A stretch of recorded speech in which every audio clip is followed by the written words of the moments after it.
दमा का इलाज और दमा की अलामात हमारे पेपरोहे में बहुत छोटी छोटी ट्यूब्स मौजूद होती हैं। दमा की बीमारी में इन ट्यूब से हुआ के गुजरने का अमल मुतासिर होता है। हमारे जिस्म में सांस लेने की छोटी और बड़ी नालियां मौजूद होती हैं। इन नालियों में सूजन की वजह से रेशा पैदा हो जाता है और सांस लेने में बहुत मुश्किल हो जाती है। दमा की बीमारी में मुब्तला शख्स को सांस बाहर निकालने में बहुत ज़्यादा दिक्कत पेश आती है। कार्डियक एस्थमा एक ऐसी बीमारी है जिसका दिल के साथ ताल्लुक होता है। इसे भी दमा की ही एक किस्म बोला जाता है। इस मर्ज़ के बहुत सारे असबाब हो सकते हैं, जैसे मरीज़ के गर्दों का फेल हो जाना, जिसमें हद से ज़्यादा खून की कमी और दिल की बीमारियां वगैरह शामिल हैं। दमा की अलामात: एक सा सांस लेने की रफ्तार बहुत ज़्यादा बढ़ जाती है। दो, जब मरीज़ सांस लेता है तो इसके सीने में सीटी की आवाज़ पैदा होती है। 50% दमा के मरीज़ों को एलर्जी की शिकायत होती है। ये एलर्जी मुख्तलिफ चीज़ों से हो सकती है, जैसा कि गर्द गुबार और मुख्तलिफ अक़साम के खाने भी शामिल हैं, और बाकी 50% मरीज़ों को दमा इन्फेक्शन की वजह से होता है। दमा की बीमारी मर्द या औरत को उम्र के किसी भी हिस्से में हो सकती है। ऐसे बच्चे जो बचपन में ही एलर्जी के मरीज़ होते हैं, उन्हें ये बीमारी जल्दी लाहिक हो सकती। जब मरीज़ खांसी करता है तो ये खांसी रेशे वाली यानी बलगमी होती है। दमा का इलाज: दमा के मर्ज़ में मुब्तला शख्स को क्या करना चाहिए? इस मर्ज़ में मुब्तला शख्स को स्प्रे की सूरत में एक दवाई तजवीज़ की जाती है, जिसे मरीज़ अपने मुंह में रखकर सांस अंदर की तरफ खींचता है, जिससे सांस लेने में आसानी हो जाती है। इससे मिलती जलती दवाई मरीज़ को इस्तेमाल करवाएं। अगर इस दवा से फेवरा आराम न मिले तो वक्त ज़ाय किए बगैर हस्पताल ले जाना चाहिए। हो सकता है कि मरीज़ को इंजेक्शन या ऑक्सीजन की ज़रूरत पेश आ जाए। देरपा इलाज के लिए ज़रूरी है कि सांस के माहिर डॉक्टर से राब्ता किया जाए, जिसके लिए दर्ज झैल बातों पर गौर करना ज़रूरी है। इस बात का जानना बहुत ज़रूरी है कि ऐसी कौन सी अशिया हैं जिनकी वजह से इस तकलीफ़ से दो चार होना पड़ता है। देवा है मिट्टी, गर्द गुबार, घर में मौजूद पालतू जानवर, परिंदों के परों से बने बिस्तर वगैरह, मरीज़ के काम करने की ऐसी जगह जहां बहुत ज़्यादा धुआं या फिर कपड़े की फैक्ट्री वगैरह, इन सब चीज़ों से भी एलर्जी का सामना करना पड़ सकता है। मरीज़ का खुद को उन सब चीज़ों से महफूज रखना ही सबसे बेहतरीन इलाज है। दमा के मरीज़ को एक कोर्स भी करवाया जाता है, जिसे हिफाजती टीकों का कोर्स कहा जाता है।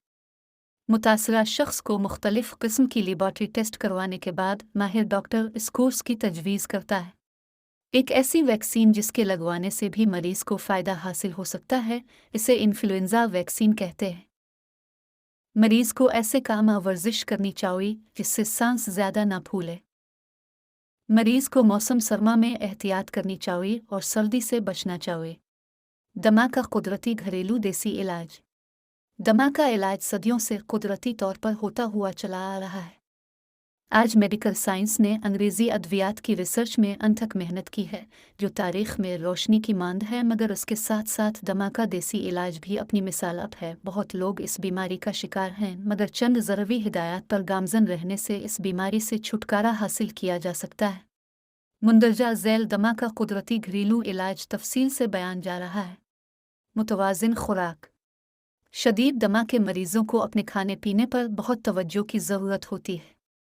दमा का इलाज तभी मुमकिन हो सकता है जब इस बीमारी को कंट्रोल में लाया जा सके, जिसे मुतवाज़िन खुराक से मुमकिन बनाया जा सकता है। दमा के मरीज़ अपनी खुराक में ज़्यादातर फल और सब्जियां शामिल करें, जिससे काफ़ी मिकदार में एंटीऑक्सीडेंट, विटामिन सी और विटामिन अलिफ़ा को हासिल किया जा सकता है, जो न सिर्फ मरीज़ के वज़न को कंट्रोल में लेते हैं बल्कि सांस की नालियों में मौजूद सोजिश को भी कम कर सकते हैं। 2. शहद: शहद का इस्तेमाल करने से दमा में खांसी पर काबू पाया जा सकता है और गले की खराश को ख़त्म किया जा सकता है। शहद को दिन में 4 से 6 चम्मच इस्तेमाल किया जा सकता है, या फिर किसी भी गर्म मशरूब के अंदर हसब ज़रूरत शहद का इस्तेमाल मुमकिन है। शदीद दमा के मरीज़ों को शहद का इस्तेमाल कराने से सांस लेने के अमल में फरवानी मिलती है। 3. लहसुन: लहसुन सोजिश को कम करने की खुसूसियत रखता है। लहसुन के दीगर बहुत सारे फ़ायदे भी हैं। दमा असल में सोजिश वाली बीमारी है, लिहाजा सांस की नालियों की सोजिश को कम करने के लिए लहसुन से दमा का इलाज मुमकिन हो सकता है। दमा के मरीज़ को अपनी खुराक में लहसुन का इस्तेमाल हरगिज़ नहीं भूलना चाहिए। अदरक एक ऐसी बूटी है जिसको इस्तेमाल करने से शदीद दमा पर काबू पाया जा सकता है। अदरक सोजिश की कमी का बाइस बनती है। पैरोहे को मुकम्मल फूलाने और सुकड़ने के निज़ाम में मदद देती है और हाजमे को बेहतर बनाती है। 5. जिस्मानी वज़न में कमी।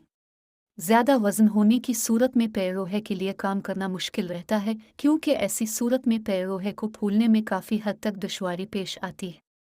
दमा में मुब्तला शख्स को अपने वज़न पर कंट्रोल करना चाहिए ताकि पैरोहे का हजम बेहतर हो सके।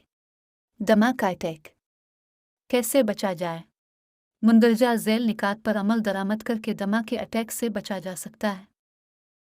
खुद को धूल से बचाएं। घर की धूल साफ करते हुए या घर से बाहर चेहरे पर मास्क लाजमी इस्तेमाल करें। घर में मौजूद पालतू जानवरों की खुश्की से खुद को बचाएं। आबो हवा में नमी के लिए एयर कंडीशनर का इस्तेमाल करें। ऐसी ग़िज़ा जिससे आपको एलर्जी हो इससे परहेज़ करें। घर में मौजूद कालीन को धूल से पाक रखें, जो वैक्यूम क्लीनर के इस्तेमाल से मुमकिन है।